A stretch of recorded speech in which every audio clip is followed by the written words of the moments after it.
달팽이 주식 채널 신하브로입니다. 역시 미국은 미국인 것 같습니다. 이번 달 8월에는 잭슨홀 미팅이 잡혀 있어서 미국의 기준금리를 정하는 FOMC 회의가 잡혀 있지 않습니다. 그래서 9월 20일 FOMC 회의까지 공백 기간이 있다고 볼 수 있겠죠. 이 공백 기간 동안 현 연준 의장인 파월이 콕 집어서 한 이야기가 있습니다. 앞으로 2번 발표될 고용 보고서와 CPI 지수, 이것들의 성적표를 받아보고 앞으로의 금리 정책 방향성을 9월 FOMC 회의에서 결정한다고 언급한 바 있었죠. 이 파월의 첫 번째 시험이라고 볼 수 있을 거예요. 그래서 이제 이번 고용지표의 해석도 중요한 편입니다. 이번 미국의 고용지표 결과는 실제로 정말 놀라웠습니다. 아니, 경이로울 정도였습니다. 비농업 고용자 수가 무려 53만으로 집계가 되면서 시장이 예상하던 23만이라는 수치를 2배 이상 가뿐히 뛰어넘었죠. 실업률도 마찬가지입니다. 시장이 예상하던 실업률은 3.6%였습니다. 하지만 미국의 실업률은 3.5%로 사상 최저치를 기록해주기도 하였습니다. 특히 시장은 시간당 평균 임금 상승률을 4.9%로 예상했지만 이보다 더 높은 5.2%의 임금 상승률을 보여주기도 하였습니다. 정말 경이롭습니다. 힘들다, 힘들 것이다 말은 많았는데 아직까지 경기가 전혀 꺾이지 않고 있다라는 겁니다. 문제는 좋게 나와도 정도가 있지 너무 좋게 나왔다라는 겁니다. 이런 훌륭한 고용 성적표를 받게 된 자산시장은 당연히 깜짝 놀라는 모습을 보여주었습니다.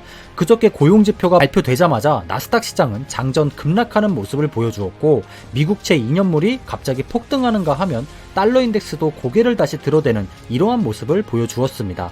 다행히 시장은 과거 학습 효과도 있었고 맷집이 생겼기 때문에 장 마감까지 상당히 많이 회복을 하면서 혼조세로 마감될 수 있었습니다. 실제로 애플 같은 경우 주가를 보면 그 힘들었던 올해 상반기도 존버의 정신으로 버티니 사상 최고가에 90% 이상 주가를 회복했다라는 점도 시장의 맷집 강화에 일정 부분 도움이 되지 않았나 생각해 볼 수 있을 겁니다. 저 또한 주식 투자를 시작한 지 11년 차가 되어 가는데 고용이 좋은 건 주식시장에 정말 큰 호재라고 생각을 하고 있었습니다. 호재도 이만한 호재가 없긴 하죠. 하지만 지금처럼 고용이 좋다고 시장이 불안해하는 시장은 처음 겪어보는 현상입니다. 결국 이 바닥에 전문가는 없다는 이야기가 될 겁니다. 누구나 처음 걷고 있는 길이고 누구나 처음 경험하고 있는 시장이라고 말씀을 드리고 싶습니다. 그 어느 때보다 투자관이란 것이 필요한 시기라는 거죠. 결국 9월 FOMC 회의에서도 자이언트 스텝을 밟을 가능성은 한층 더 높아졌습니다. 실제 화면을 보시더라도 20%대에 있던 자이언트 스텝 전망이 현재 60% 가까이 오른 모습을 확인해 보실 수 있으실 겁니다. 이번 고용은 그냥 서프라이즈 정도가 아닙니다. 상상도 할 수 없었던 초 울트라 자이언트 빅 서프라이즈입니다. 이 시장 참여자들도 판을 다시 짜야 한다는 이야기인데요. 이 당장의 시장을 보면 좋게 나온 고용 지표에 오히려 겁을 먹고 있는 시장입니다. 2년물이 올라가고 나스닥이 장중에 급락했던 형상만 보더라도 미국 고용이 좋으니 앞으로 연준은 계속해서 강하게 금리를 올릴 것 같다라고 생각하면서 시장 참여자들은 지레 겁을 먹고 있다는 겁니다. 하지만 그동안 인플레이션도 인플레이션이지만 경기 침체 우려감 또한 시장 하락의 주범이 되어 왔습니다. 이번 고용지표의 호조로 경기 침체에 대한 불안도는 감소할 가능성이 있을 겁니다. 또한 연준이 올해 내내 긴축을 하긴 하더라도 고용이 너무 좋기 때문에 시장은 충분히 일정 이상의 금리를 감내할 수 있지 않을까라고 생각할 수도 있을 겁니다. 저는 이번 고용지표를 보면서 결국 결과만을 놓고 본다면 시장에 정말 큰 호재라고 생각을 하고 있습니다. 자이언트 금리 인상의 가능성은 더 높아졌기에 변동성은 단기간 더 커질 수도 있긴 하겠지만 결국 경제의 근간이 되는 고용이 탄탄하다라는 것은 결국 인플레이션을 앞으로 더 확실히 잡아갈 수 있는 무기가 인류에게, 연준에게 생겼다라고 바라볼 수도 있는 거니까요. 개인적으로 좀 걱정이 되긴 했었습니다. 침체에 빠질 정도로 경제가 안 좋아졌을 때 금리를 올리고 싶어도 올리지 못하게 될 겁니다. 이런 상황까지 인플레이션이 안 잡히게 된다면 매우 힘든 시장 상황이 연출될 수 있기 때문입니다. 하지만 이번 고용지표로 인해서 한숨 돌리게 되었습니다. 이제 정말 얼마 남지 않았습니다. 바로 며칠 뒤 고대하던 미국의 CPI 지수가 발표가 됩니다.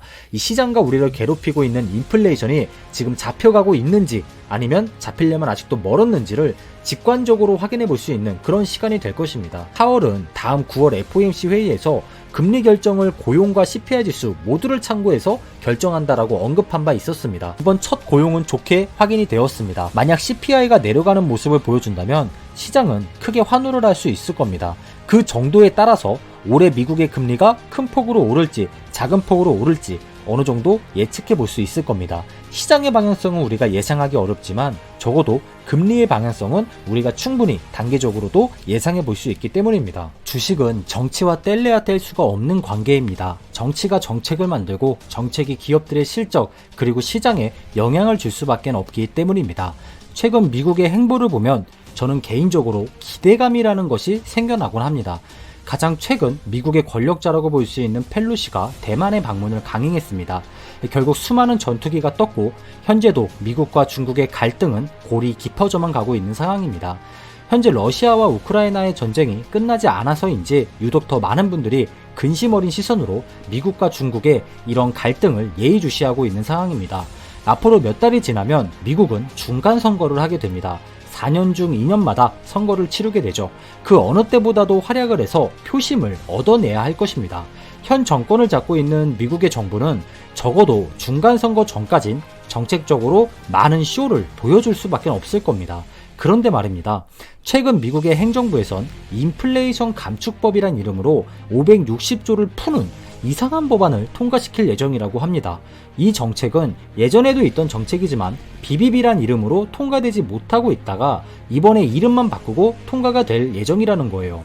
하지만 많은 경제 전문가들도 이 정책은 별로 인플레이션을 해소하는 데에 전혀 도움이 되지 못하고 오히려 역효과만 불러올 수 있다고 주장을 하고 있는 상황입니다. 하지만 현 행정부는 계속해서 이 법안을 통과시키려고 노력을 하고 있습니다. 하지만 정치적으로 이 법안을 바라보면은 우리가 이해를 할 수 있게 됩니다. 결국 미국의 인플레이션이 잡혀가고 있다는 것을 제일 정확히 알 수 있는 집단은 연준과 정부라고 생각을 해볼 수가 있을 겁니다. 그리고 이 법안은 알맹이가 크게 없지만 이름은 멋있습니다. 인플레이션 감축법이죠. 돈도 풀면서 인플레이션도 잡는 모양새의 정책을 통과시키려고 현재의 정부는 노력하고 있다는 겁니다. 중간선거 전까지 말이죠.